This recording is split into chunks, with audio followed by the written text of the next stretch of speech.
नमस्कार। विज्ञान, प्रौद्योगिकी, आविष्कार और नवाचार से जुड़े देश के पसंदीदा कार्यक्रम ज्ञान विज्ञान में आपका स्वागत है। एक नए अंक के साथ मैं राकेश अंदानिया एक बार फिर से हाजिर हूं। आज आपको बताएंगे पुलों की स्थिति का पता लगाने के लिए विकसित किए गए एआई बेस्ड एल्गोरिदम और दृष्टिबाधित छात्रों की शिक्षा को बेहतर बनाने वाले स्टेम लर्निंग किट के बारे में। विज्ञान जगत से जुड़ी महत्वपूर्ण खबरें और भी होगी, लेकिन सबसे पहले नजर डालते हैं इस अंक की सुर्खियों पर। आईआईटी मंडी के शोधकर्ताओं ने विकसित किया एआई आधारित एल्गोरिदम, पुलों और इमारतों के स्वास्थ्य की मिलेगी जानकारी। दृष्टिबाधित छात्रों के लिए अब गणित और विज्ञान की पढ़ाई होगी आसान। देश का पहला टेक्टाइल स्टेम लर्निंग किट विकसित। देश और दुनिया में विज्ञान जगत की ताजा जानकारियां जानिए साइंस एक्सप्रेस में। और विज्ञान के इतिहास में इस हफ्ते कौन सा दिन क्यों है महत्वपूर्ण, जानिए हिस्ट्री ऑफ साइंस में। और अब खबरें विस्तार से। हाल ही में उत्तराखंड और हिमाचल में आई बाढ़ अपने साथ अनेक पुलों को बहा कर ले गई। बाढ़ के साथ साथ दूसरे पर्यावरणीय कारण भी पुल ही नहीं बल्कि अन्य निर्माण कृतियों को भी काफी क्षति पहुंचाते हैं। ऐसे में जरूरी हो जाता है कि समय समय पर इन इंफ्रास्ट्रक्चर की जांच की जाए और भविष्य में होने वाले किसी भी नुकसान से बचा जा सके। इसी कड़ी में आईआईटी मंडी के शोधकर्ताओं ने एआई आधारित एक एल्गोरिदम विकसित किया है जो सटीकता से बुनियादी ढांचों के स्वास्थ्य की जांच कर सकता है।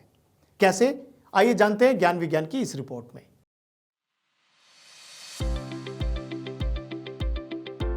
बुनियादी ढांचे के रूप में पुल महत्वपूर्ण भूमिका निभाते हैं। भारत में लगभग 13,500 पुल मौजूद हैं। तापमान में उतार चढ़ाव, भारी वाहनों के आवागमन, तेज हवाओं, बारिश और बाढ़ के पानी जैसे विभिन्न पर्यावरणीय कारकों के कारण पुल समय के साथ साथ पुराने और जर्जर होते चले जाते हैं। पारंपरिक तरीकों से केवल देखकर ही पुलों की स्थिति का अंदाजा लगाया जाता है, जो कि पर्याप्त नहीं है। वहीं दूसरी ओर इंस्ट्रूमेंटेशन, डेटा एनालिसिस और डीप लर्निंग जैसे आर्टिफिशियल इंटेलिजेंस टूल्स ने पुलों और अन्य संरचनाओं की स्वास्थ्य निगरानी में संभावनाओं के नए रास्ते तलाशे हैं।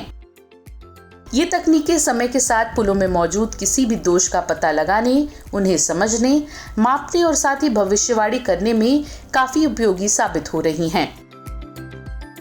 इसी कड़ी में ब्रिजों और अन्य संरचनाओं के स्वास्थ्य की सटीक भविष्यवाणी के लिए भारतीय प्रौद्योगिकी संस्थान मंडी के शोधकर्ताओं ने advance artificial intelligence and single processing technique विकसित की है, जो मानव हस्तक्षेप की आवश्यकता के बिना रिकॉर्ड की गई परिवेशीय प्रतिक्रियाओं का विश्लेषण करके संरचनात्मक क्षति की पहचान कर सकती हैं। My lab actually performs the research in this domain using the cutting edge artificial intelligence and machine learning algorithm. So we try to extract information from the sensor data through ML AI based approaches, and these approaches are very unique, very novel and very efficient compared to the traditional approaches of model based health monitoring. इस AI algorithm के जरिए शोधकर्ता sensors की मदद से data इकट्ठा करके पुल में मौजूद क्षतियों का पता लगाते हैं।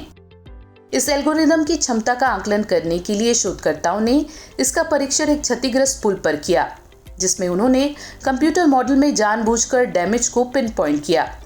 इसके बाद एल्गोरिदम परीक्षण के माध्यम से संरचनात्मक क्षति की पहचान करने में पूरी तरह से सफल रहा। इस शोध के नतीजों को mechanical systems and signal processing और neural computing and applications journal में प्रकाशित किया गया है। Objective of this kinds of research is to be prepared for future calamities like the one that we have recently seen. So if we are well prepared to face such calamities and we strengthen our bridges, then later when such calamities will happen again, we can be more prepared and we can safeguard the bridges of the Himachal Pradesh.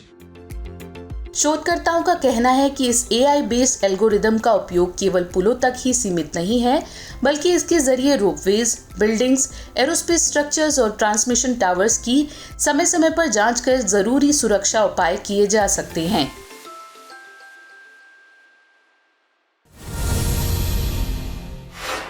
और अब एक अच्छी खबर दृष्टिबाधित छात्रों के लिए। Braille दृष्टिबाधित छात्रों के लिए अक्षरों की तरह काम करता है, जिसके जरिए वो अलग अलग भाषाओं में विषयों को पढ़ पाते हैं। लेकिन ब्रेल की एक सीमा यह है कि इसमें डायग्राम शामिल नहीं होते, जिसकी वजह से दृष्टिबाधित छात्र साइंस, मैथ्स, इकोनॉमिक्स और मैनेजमेंट जैसे विषयों को नहीं पढ़ पाते और उनका करियर सीमित हो जाता है। इसी बात को ध्यान में रखते हुए देश का पहला टेक्टाइल स्टेम लर्निंग किट विकसित किया गया। ज्यादा जानकारी के लिए देखते हैं ज्ञान विज्ञान की ये रिपोर्ट।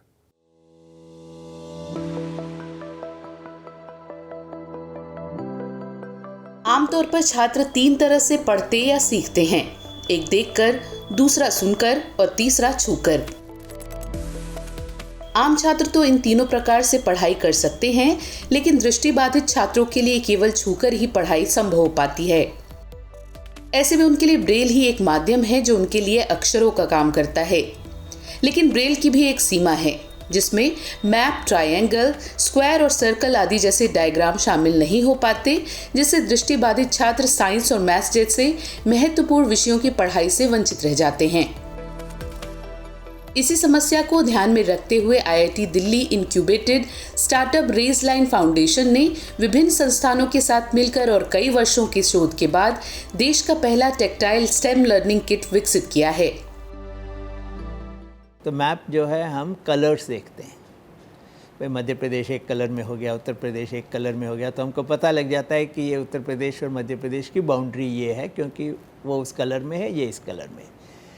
तो कलर हमको ये इन्फॉर्मेशन देता है कि डिस्टिंग्विशिंग बिटवीन, जैसे स्टेट्स के बारे में कुछ भी और भी चीज़ें हैं ना, हम डिस्टिंग्विश कर सकते हैं। अब कलर्स तो एक्सेसिबल नहीं है विजुअली इम्पेयर्ड के लिए, तो उसके लिए टैक्टाइल शेडिंग होती है। तो डिफरेंट तरीके से हम उनको शेड कर सकते हैं, कोई डॉट से कर सकते हैं, कोई क्रॉस से कर सकते हैं। तो ये जो शेडिंग जो है, ये भी एक पैलेट होता है, जैसे कलर का पैलेट होता है ऐसे ही शेडिंग का पैलेट होता है। ये सब गाइडलाइंस में है कि आप कितने 4 या 5 इस तरह की शेड्स यूज़ कर सकते हैं। कौन से शेड्स यूज़ करेंगे तो आसानी से स्टूडेंट्स जो हैं, विजुअली इम्पेयर्ड स्टूडेंट, डिस्टिंग्विश कर पाएंगे। इन सब के ऊपर काफ़ी स्टडी हो चुकी है, कुछ हम भी करते हैं अपनी तरफ से, बट लेकिन ये स्टडीज़ से इम्प्लीमेंट करके, तो ये जो हमारे जो टैक्टाइल डिज़ाइनर्स हैं, उस सेंस में हम कंटेंट को चेंज करते हैं, ट्रांसफॉर्म करते हैं, जिससे कि विजुअली इम्पेयर्ड।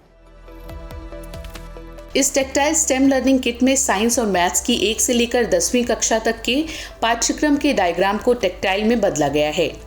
किट को इस तरह से डिजाइन किया गया है कि इसका इस्तेमाल मल्टीपल करिकुलम में राष्ट्रीय और अंतर्राष्ट्रीय स्तर पर भी किया जा सकता है। आइए इस किट को और भी बेहतर तरीके से समझते हैं इसके एक्सपर्ट से। तो इस किट में बेसिकली 2 पार्ट्स हैं। एक वॉल्यूम ए है जो बेसिक कॉन्सेप्ट्स और ज्योमेट्री समझाता है, जिसमें 1st क्लास से 6th क्लास के कॉन्सेप्ट्स हैं।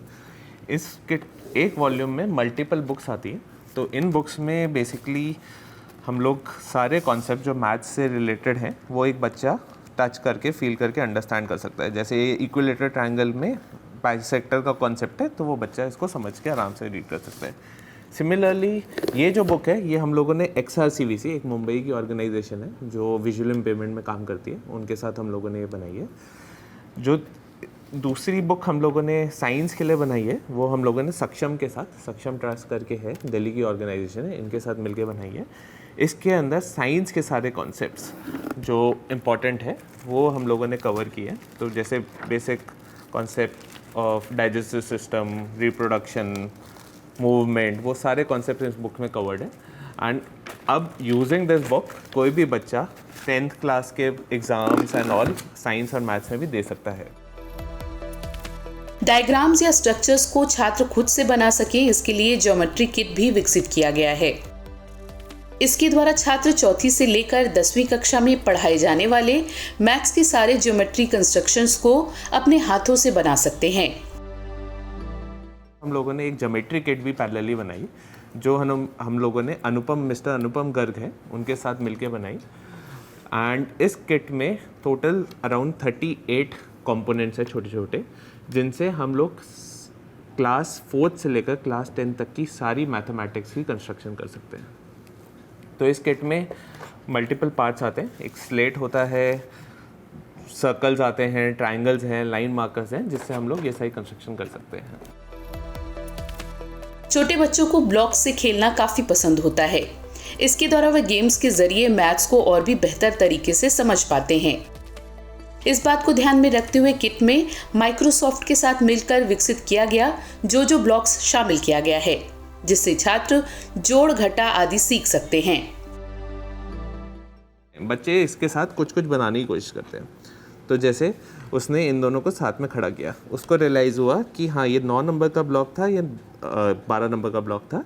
अब मेरे को इसकी हाइट तक पहुंचने के लिए 3 ब्लॉक्स और चाहिए। तो वो क्या करेगा, 3 ब्लॉक्स के लिए पहले या तो 3 नंबर का ब्लॉक ढूंढेगा। उसको 3 नंबर का ब्लॉक मिल गया तो वो उसके ऊपर प्लेस करेगा और वो देखेगा अरे ये तो सेम हाइट के हो गए, तो इसका मतलब ये है 9 + 3 = 12। तो एक बेसिक सा मैथ्स का कॉन्सेप्ट वो खेलते खेलते सीख गया। इसके अलावा वो और क्या कर सकता था, वो इसकी जगह सपोज उसने 2 नंबर का ब्लॉक लगाया, फिर उसने देखा 1 का ब्लॉक और चाहिए तो उसने एक 1 का ब्लॉक भी लगा दिया। तो उसको क्या रियलाइज़ हुआ, अरे 9 + 2 + 1 ये भी 12 हो जाता है। तो ऐसे करके मैथ्स के कॉन्सेप्ट्स, मल्टीप्लिकेशन का कॉन्सेप्ट्स, जैसे 12 नंबर का ब्लॉक है तो मैं अगर 3 4 के ब्लॉक लगाऊं तो भी ये 12 बन जाता है। तो 4 × 3 = 12। तो ऐसे कॉन्सेप्ट बच्चा खेलते कूदते इन ब्लॉक्स के साथ सीख जाता है। इस टेक्टाइल स्टेम लर्निंग किट से दृष्टिबाधित छात्रों को अब विज्ञान और गणित की पढ़ाई करने में ज्यादा समस्या नहीं होगी।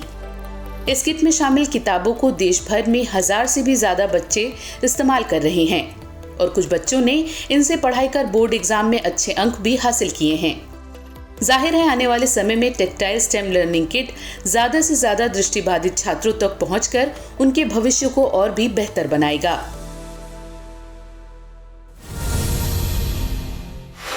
और अब नजर डालते हैं विज्ञान जगत की कुछ और ताजा गतिविधियों पर हमारे सेगमेंट साइंस एक्सप्रेस में।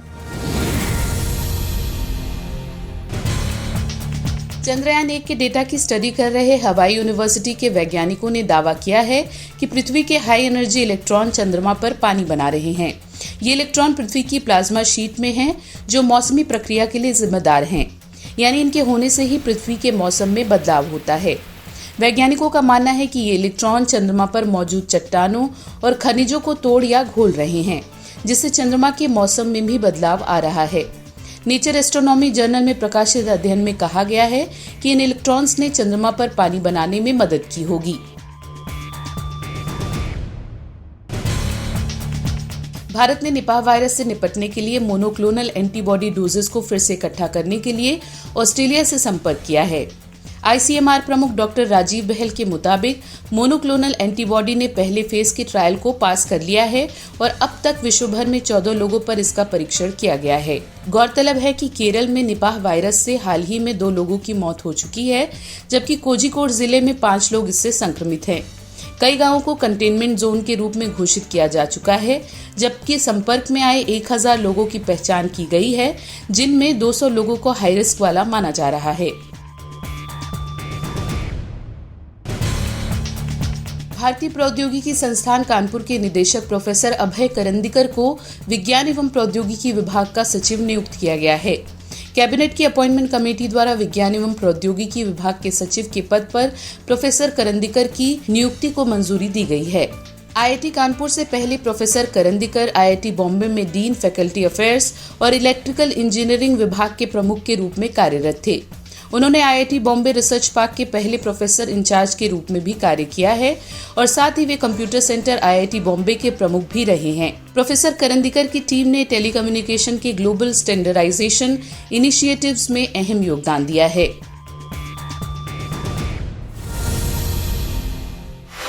इतिहास के पन्नों में दर्ज वैज्ञानिक उपलब्धियों को जानने के लिए आइए देखते हैं ज्ञान विज्ञान का special segment history of science.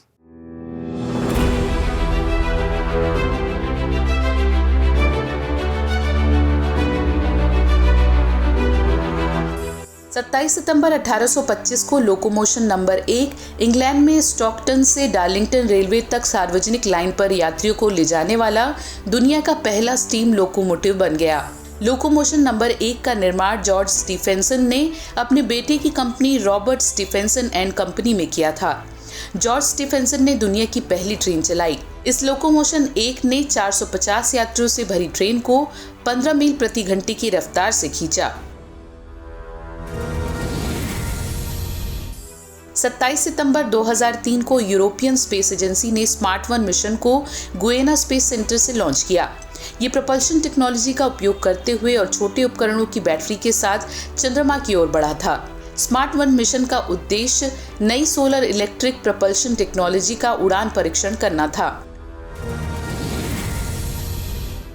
2 अक्टूबर सन 2000 को वैज्ञानिकों ने दुनिया का पहला genetically modified non human primate विकसित किया। मॉडिफाइड रिसस बंदर का जन्म अमेरिका के पोर्टलैंड में ओरेगन हेल्थ साइंसेज यूनिवर्सिटी में हुआ था। एनडी यानी इंसर्टेड डीएनए नामक बंदर का जन्म हरे फ्लोरोसेंट प्रोटीन के लिए एक मार्कर जीन के बाद हुआ था, जिसे पहले एक जेलीफिश से अलग किया गया था और एक बंदर माँ के अंडे में डाला गया था। तो आपको ये जानकारी कैसी लगी? अगर आप चाहते हैं कि इस तरह की जानकारी आप तक लगातार पहुंचे तो हमारे चैनल को सब्सक्राइब जरूर करें। तो आज के अंक में बस इतना ही। विज्ञान, प्रौद्योगिकी, नवाचार और आविष्कार की ताज़ा जानकारियों के साथ अगले हफ्ते फिर आपसे होगी मुलाकात। तो बने रहिए हमारे साथ वैज्ञानिक सोच के साथ। नमस्कार।